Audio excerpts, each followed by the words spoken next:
Olá, pessoal, sejam muito bem-vindos ao nosso curso de procedimentos da Liga de Anatomia e Cirurgia da UFES. Meu nome é Larissa Oliveira, eu sou estudante de medicina do segundo ano da Universidade Estadual de Feira de Santana, sou ligante da LAAC e hoje estarei falando com vocês sobre a toracocentese e a drenagem de tórax. Essa aula ela será ministrada em 3 momentos distintos por 3 ligantes diferentes, sendo eles Guilherme Guimarães, Larissa Oliveira e Patrick Alcântara. Antes de iniciarmos, é sempre importante frisar que não existe nenhum conflito de interesse, tá bom, da nossa parte, em relação aos temas aqui desenvolvidos. E os nossos objetivos aqui hoje são compreender a toracocentese e a drenagem torácica no que diz respeito a indicações, a contraindicações, a peculiaridade da criança e do adulto, os materiais e o passo a passo de cada procedimento. Nesse primeiro momento da aula, eu estarei discorrendo com vocês sobre as principais indicações e contraindicações e complicações também de cada um desses procedimentos. E Guilherme e Patrick falarão sobre os materiais e o passo a passo de cada procedimento em seus respectivos momentos da aula, tá certo? Então, antes de iniciarmos, é interessante fazermos uma revisão, anatômica da nossa caixa torácica, que é composta por 12 pares de costelas, anteriormente pelo externo e posteriormente pela coluna vertebral. Essa caixa torácica, essas costelas, elas são espaçadas entre si, tá certo? Esses espaços são chamados de espaços intercostais. E eles são preenchidos pelos músculos intercostais internos e externos. Nesses espaços intercostais existe ainda, um feixe neurovascular que passa rente à borda inferior de cada costela. E eu gostaria que vocês guardassem com bastante carinho esse detalhe anatômico, que ele vai ser de extrema importância no passo a passo de cada procedimento, que a gente vai ver que tanto a agulha quanto o dreno torácico, eles devem ser inseridos imediatamente acima da borda superior de cada costela, justamente com o intuito de evitar a lesão, desse feixe neurovascular e acabar gerando prejuízos ao nosso paciente. As relações anatômicas dessa caixa torácica são basicamente os dois pulmões, no mediastino, o coração e os grandes vasos, também o esôfago, logo abaixo aqui do pulmão, o diafragma, pela direita, o fígado, pela esquerda, o estômago e o baço, e posteriormente, os nossos rins. E essas relações anatômicas, elas são importantes para que nós possamos compreender melhor cada uma das principais complicações desses procedimentos. Antes de avançarmos, é importante também a gente relembrar um pouquinho da nossa pleura.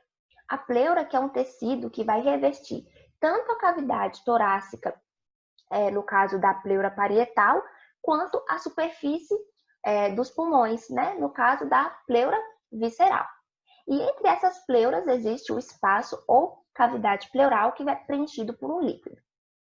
Aqui mais à esquerda nós temos a representação da nossa pleura parietal e mais à direita a representação da nossa pleura visceral. A pleura parietal, ela recebe um suprimento sanguíneo proveniente da circulação sistêmica, ao passo que a pleura visceral recebe um suprimento sanguíneo proveniente da circulação pulmonar.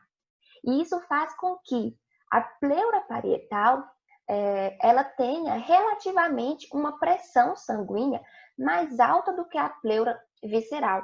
E isso contribui, favorece, na verdade, um fluxo constante de líquido que deixa a pleura parietal em direção à pleura visceral. E essa quantidade de líquido, que é o nosso líquido pleural, é cerca de 15 a 20 ml no adulto, essa é a quantidade fisiológica tida como normal. E esse líquido é de grande importância na fisiologia respiratória, porque ele vai gerar uma pressão negativa nessa cavidade pleural, que vai favorecer a expansão desse pulmão para a nossa respiração. Mas acontece que existem alguns acometimentos como traumas, procedimentos cirúrgicos, doenças da pleura, que acabam gerando um acúmulo de gás ou de líquido nessa cavidade pleural, bagunçando, né, esse sistema pressórico, o que contribui para um colapso pulmonar e uma insuficiência respiratória de graus diversos, né? E é nesse sentido, nesse contexto, que tanto a toracocentese quanto a drenagem torácica surgem como procedimentos importantíssimos no atendimento de pacientes com esse tipo de acometimento, tá certo? Então, agora vamos começar a falar sobre cada um desses procedimentos. Então, o que é a toracocentese? A toracocentese ela é um procedimento invasivo que envolve a introdução de agulha ou cânula no espaço pleural para remover fluidos acumulados ou ar, com função diagnóstica e terapêutica, né? Quais são, então, as principais indicações dessa toracocentese? Como dito anteriormente, essa toracocentese ela tem uma finalidade terapêutica ou uma finalidade diagnóstica.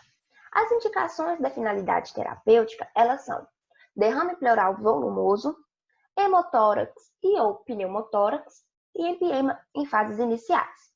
Enquanto que as indicações, né, para a finalidade diagnóstica é análise bioquímica, coleta de material para anatomia patológica e diagnóstico de transudato ou exudato. E a drenagem torácica? O que é esse procedimento?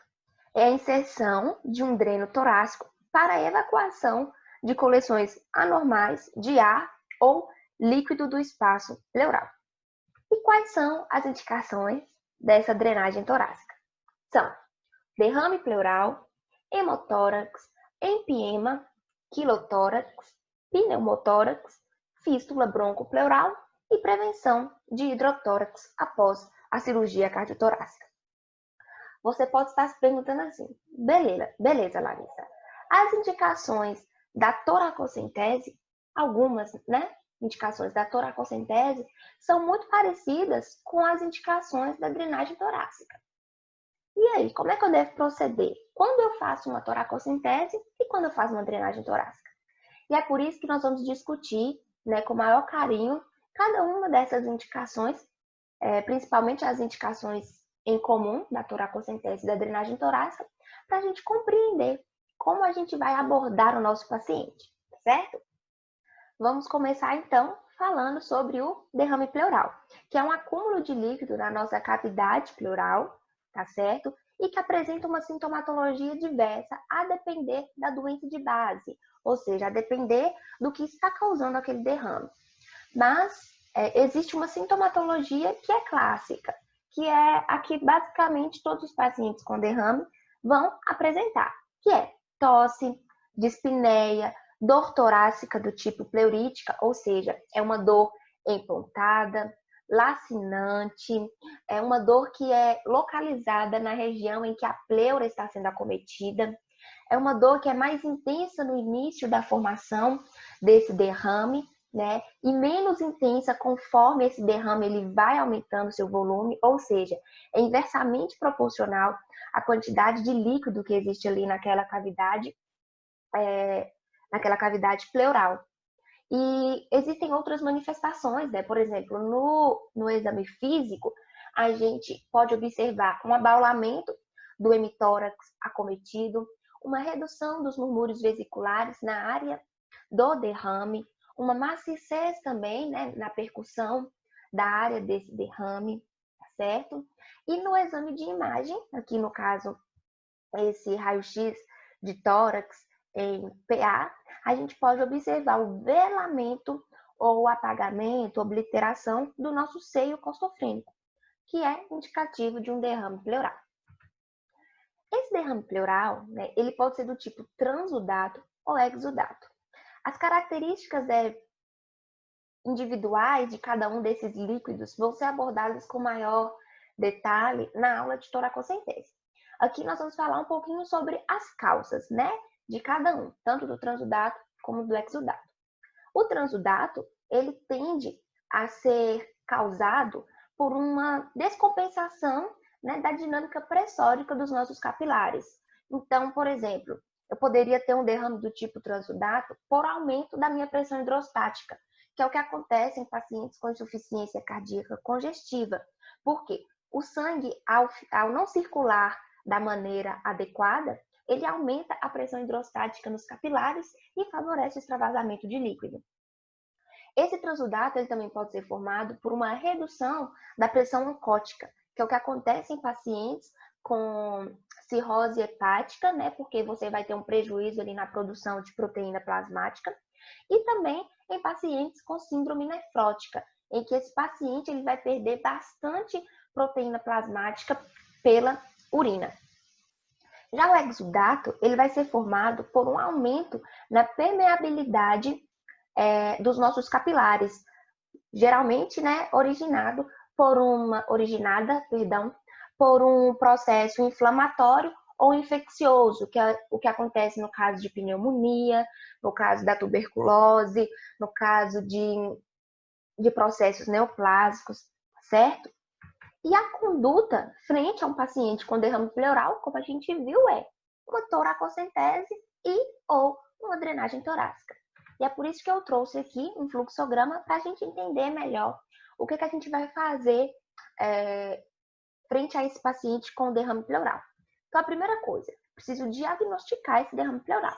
Tendo diagnosticado através da história clínica do paciente, do exame físico, do exame de imagem, meu primeiro passo é puncionar esse paciente, ou seja, fazer uma toracocentese nesse paciente.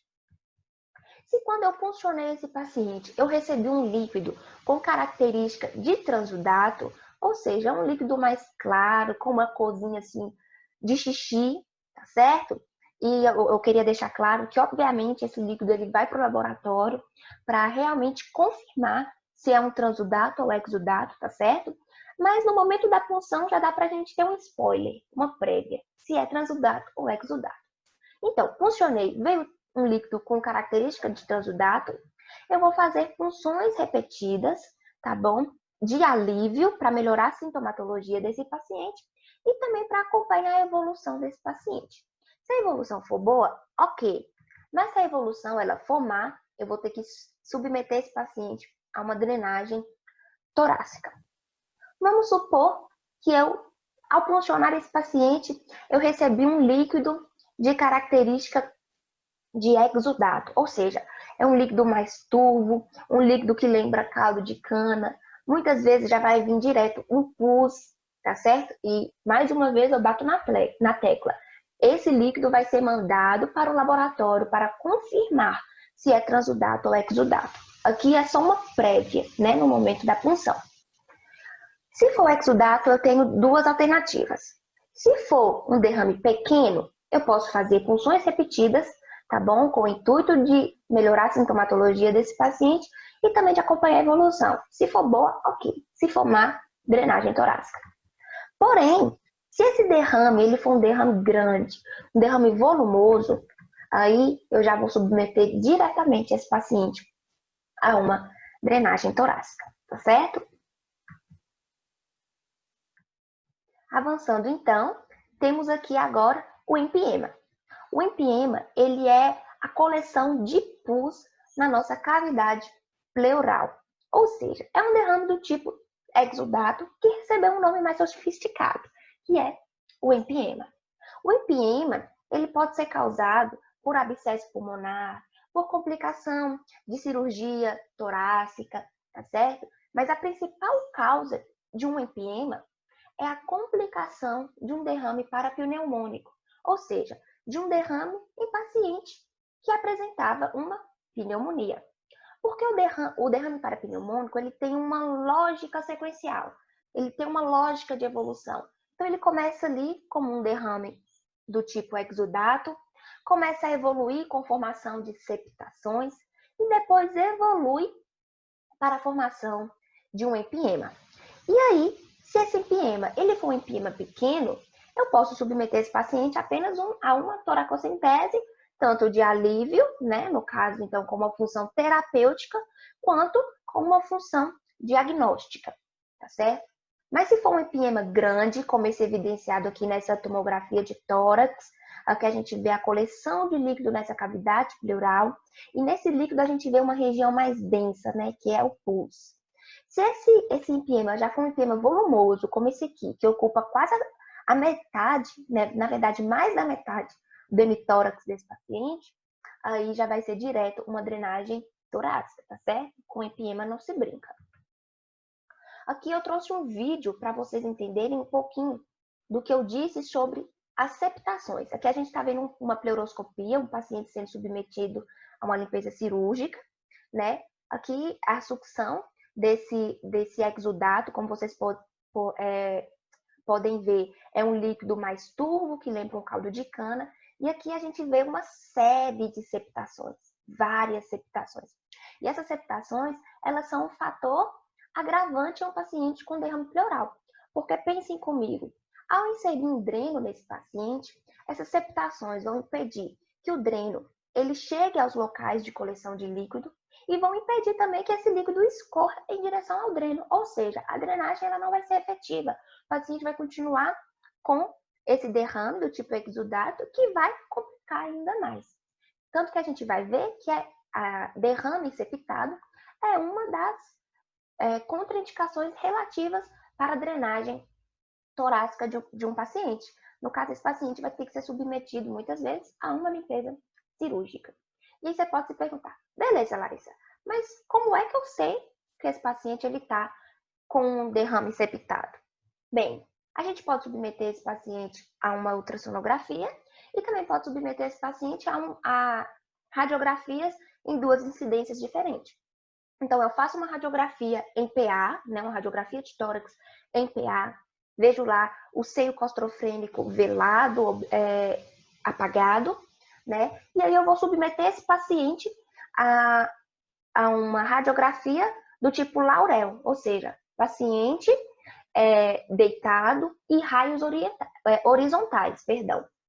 Se quando eu deitei o paciente nessa radiografia, né, com raios horizontais, eu não observar que esse derrame ele mudou de lugar, que esse líquido escorreu para a lateral do pulmão, ele continua ali preso no seio costrofrênico, já ó, liga a luzinha, já pensa logo, derrame septado. E esse é um fator de complicação, tá certo? De um paciente com derrame pleural. Então, a nossa próxima indicação a ser discutida é o hemotórax. O hemotórax, que como o próprio nome dele já diz, é a coleção de sangue na cavidade pleural. Aqui a gente observa uma tomografia de um paciente com hemotórax, que a gente percebe uma coleção de líquido, né, que chega a preencher a totalidade do hemotórax desse paciente. A mesma coisa aqui nessa radiografia, a gente observa líquido preenchendo a totalidade do hemitórax esquerdo desse paciente. E aqui, essa imagem do ATLS que evidencia que o hemotórax é a coleção de sangue nessa cavidade pleural. O hemotórax ele pode possuir como causa uma complicação de uma anticoaguloterapia em pacientes com TEP, ou seja, tromboembolismo pulmonar. Também pode possuir como causa neoplasia, mas assim, a principal causa de um hemotórax, tanto em adultos quanto em crianças, é o trauma torácico. E assim, fazendo um adendo, né, quando a gente fala em trauma e criança, a gente precisa estar atento de que as crianças elas apresentam peculiaridades frente ao trauma. Por exemplo, no caso do trauma torácico, a caixa torácica infantil, ela possui uma estrutura óssea mais cartilaginosa e por isso ela é uma caixa torácica mais complacente. Sendo assim, né, as fraturas costais, elas são mais raras em crianças. Por outro lado, né, essa complacência da caixa torácica infantil, ela facilita a transmissão de forças externas para órgãos como pulmão, coração, ou seja, facilita lesões do tipo contusão pulmonar, formação de hemotórax, formação de pneumotórax, de hemopneumotórax, tá certo? Feito esse adendo, voltemos então para o hemotórax. O hemotórax, então, o que é que eu faço frente ao paciente com hemotórax? Bem, se esse paciente ele estiver instável, ele estiver hemodinamicamente instável, o que é que eu faço com ele? Primeiramente, eu vou fazer uma punção no quinto espaço intercostal, seguida de uma drenagem torácica. Ou seja, uma toracocentese seguida de drenagem torácica. Se esse paciente ele estiver estável, eu já posso partir direto para a minha drenagem torácica. Não preciso fazer punção de alívio, tá certo? O paciente adulto, né, ele pode ter um hemotórax classificado como hemotórax maciço quando ele apresenta uma coleção de 1,5 litro ou mais de sangue nessa cavidade pleural. E assim, quando eu dreno o meu paciente com hemotórax e eu retiro desse paciente uma quantidade de 200 ml de sangue por hora em um período de 2 horas, isso é indicação de toracotomia. Esse paciente ele precisa ir para a cirurgia para poder ser resolvida a causa do sangramento desse paciente. Em crianças, se eu tiver a drenagem inicial de 20 ml por quilo, ou se eu tiver a drenagem de 2 ml de sangue por quilo da criança por hora em um período de 2 horas, também é indicação de toracotomia com fins de hemostasia, tá bom? Com fins de reparar, de parar a causa desse sangramento. Avançando então, agora vamos falar um pouquinho sobre o pneumotórax.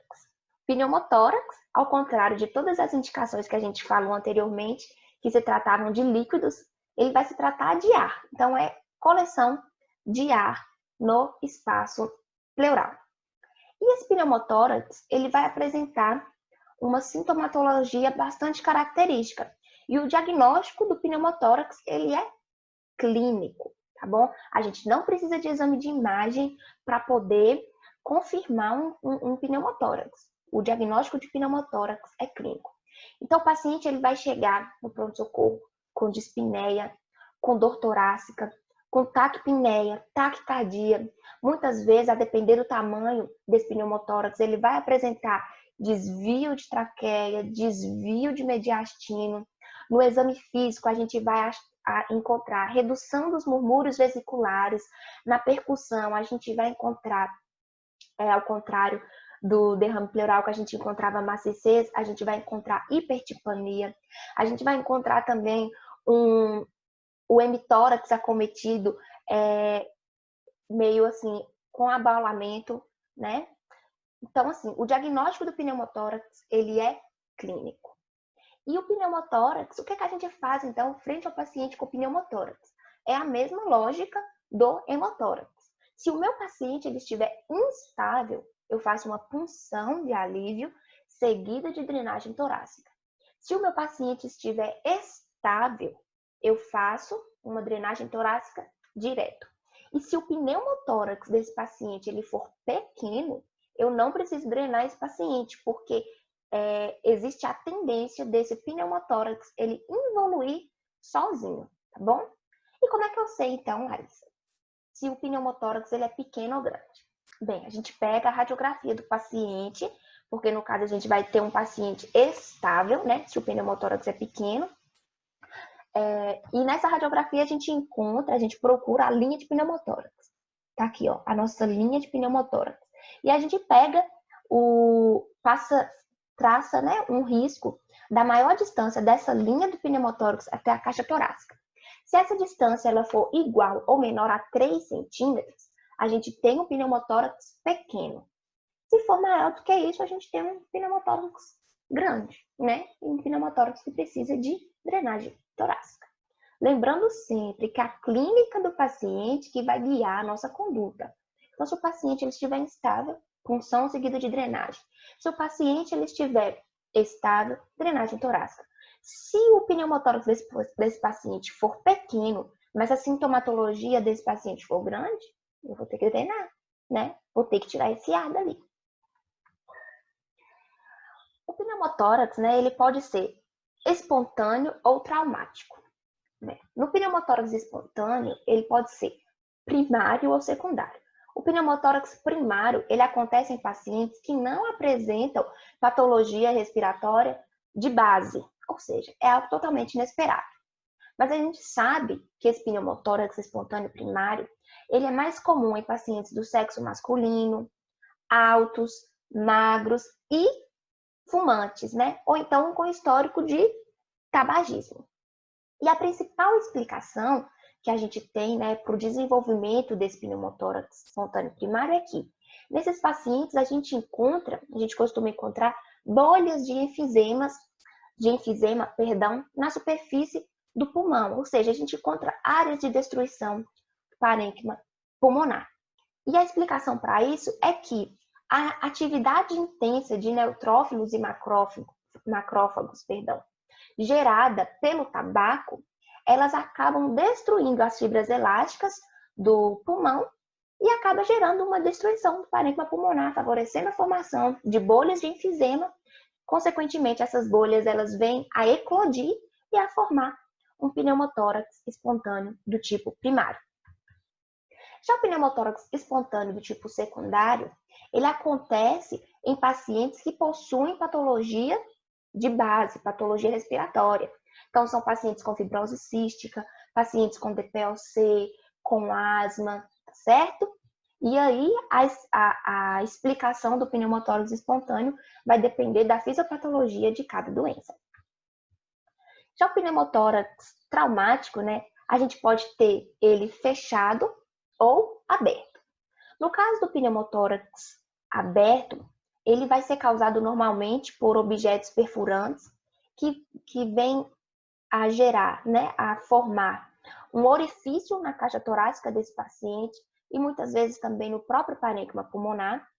E esses orifícios vão favorecer a entrada de ar nessa cavidade pleural. Tanto, né, ar saindo do parênquima pulmonar como ar entrando pela caixa torácica, porque a depender do tamanho desse ferimento, o ar ele vai encontrar menor resistência para entrar na caixa torácica por esse orifício do que pela traqueia. Então, quando o paciente faz o movimento, né, a ação de inspirar, o ar, em vez de entrar pela traqueia, ele vem a entrar pelo buraco formado nessa caixa torácica. E aí, normalmente esses pacientes eles vão ser submetidos à drenagem torácica, tá certo? Naquela mesma lógica, instável, punção seguida de drenagem, estável, drenagem. E aqui, né, no pneumotórax aberto, muitos tendem a pensar, a depender de onde esse buraquinho aí tiver na caixa torácica, eu posso aproveitar ele para enfiar meu dreno, né? Machuco menos o meu paciente. De jeito nenhum. Primeira coisa que você faz com o paciente com pneumotórax aberto é fechar esse ferimento, é ocluir esse ferimento com o curativo de 3 pontas, ou seja, 3 pontos. Ele é fechado nas duas laterais e na porção superior, mas é aberto inferiormente, para que, quando esse paciente inspira, esse curativo ele cola na caixa torácica e o ar não entra pelo orifício da caixa torácica. Quando o paciente expira, esse curativo ele se abre e permite a saída do ar. Então, eu faço a oclusão do meu ferimento, seguida de uma drenagem torácica comum, normal, lá no quinto espaço intercostal, faço a incisão normal, tá bom? Não se aproveita o orifício do pneumotórax aberto. Já o pneumotórax hipertensivo é o pior cenário de pneumotórax que a gente pode encontrar, né? Ele é um pneumotórax fechado que forma uma válvula unidirecional, ou seja, o ar ele entra na caixa torácica, mas ele não sai. E aí esse paciente vai acumulando ar, gera um grande colapso do parênquima pulmonar, gera desvio de mediastino, desvio de traqueia, tá certo? E aí, esse paciente precisa ser submetido a uma drenagem torácica, tá certo? Bem, a gente precisa ficar atento a pacientes em ventilação mecânica, porque o pneumotórax hipertensivo é uma das complicações de ventilação mecânica, tá certo? Então, a gente precisa ter muita atenção com esses pacientes. Aqui eu trouxe um vídeo para vocês verem a drenagem torácica em um paciente com pneumotórax, e assim, eu peço que vocês não considerem os materiais que foram utilizados aqui, vou dar uma pausa aqui, porque não são os materiais que a gente costuma utilizar na prática, que eles estão usando uma espécie de um enorme catéter sob a agulha para poder drenar esse tórax. Mas não é isso que a gente utiliza na prática rotineira, tá certo? Aqui eu só quero que vocês observem como o pulmão ele está colapsado, está distante da caixa torácica, né? A gente vê um grande acúmulo de ar aqui nessa cavidade pleural. E aí, conforme o ar vai saindo e esse paciente vai inspirando, tá vendo? O pulmão ele vai tomando seu lugar original, né? Ele vai retornando para sua posição original, até o passo que ele recupera aquela pressão negativa, né? E se adere novamente lá à caixa torácica. Né? Uma hora ele vai e não volta mais.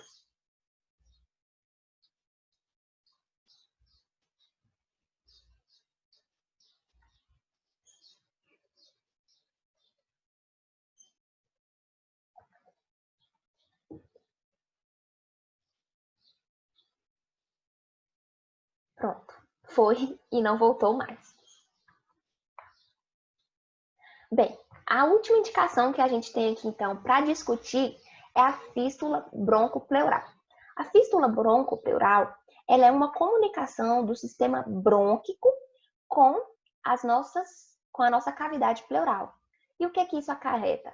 Quando eu respiro, o ar vai vazar imediatamente para a minha cavidade pleural, favorecendo, né, a formação, por exemplo, de um pneumotórax. E essa fístula broncopleural, ela costuma acontecer por complicações cirúrgicas. Por exemplo, esse paciente aqui, dessa imagem, dessa tomografia, ele foi submetido a uma... Ele foi retirado, né, o lobo superior do pulmão dele e, como consequência, ele apresentou uma fístula broncopleural, ele teve que ser submetido a uma drenagem torácica, certo? Vamos falar, então, né, um pouquinho sobre as contraindicações relativas da toracocentese. Por que relativas? Porque se o custo-benefício ele superar, né, o risco, a gente vai acabar ignorando essas contraindicações, com as aspas bem grandes. Então, a gente tem diátese hemorrágica ou anticoagulação, pequeno volume de líquido pleural, pacientes em ventilação mecânica, infecção cutânea ativa no local da punção. Por quê? Se eu funcionar em um local de infecção, eu estou levando micro-organismos para a minha cavidade pleural, né? Então, eu vou favorecer a infecção daquele local, talvez provocando, inclusive, até uma pneumonia ou algo do tipo. E também pacientes não cooperativos. Quais são, então, as contraindicações da drenagem torácica?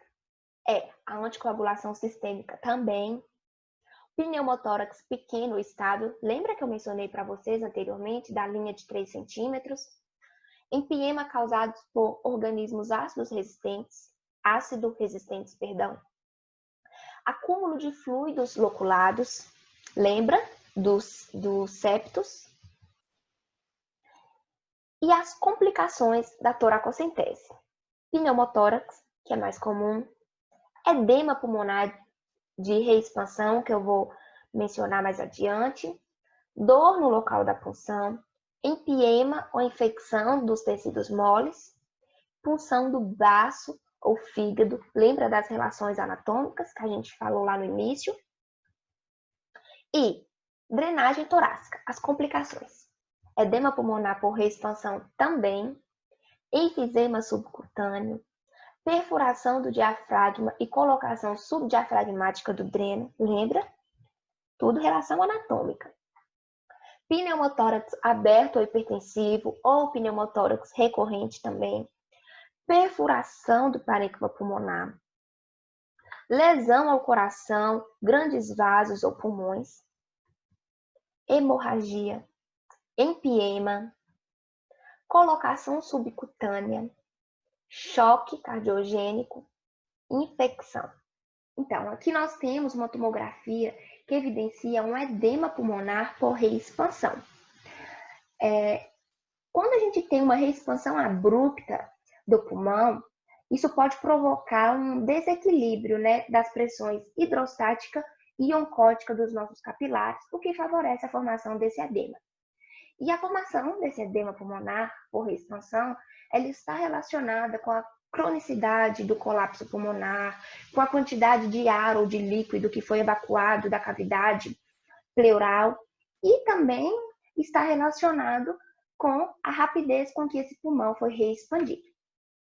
E aqui a gente tem um raio-x e uma tomografia de tórax de um paciente, né, que evidencia um enfisema subcutâneo.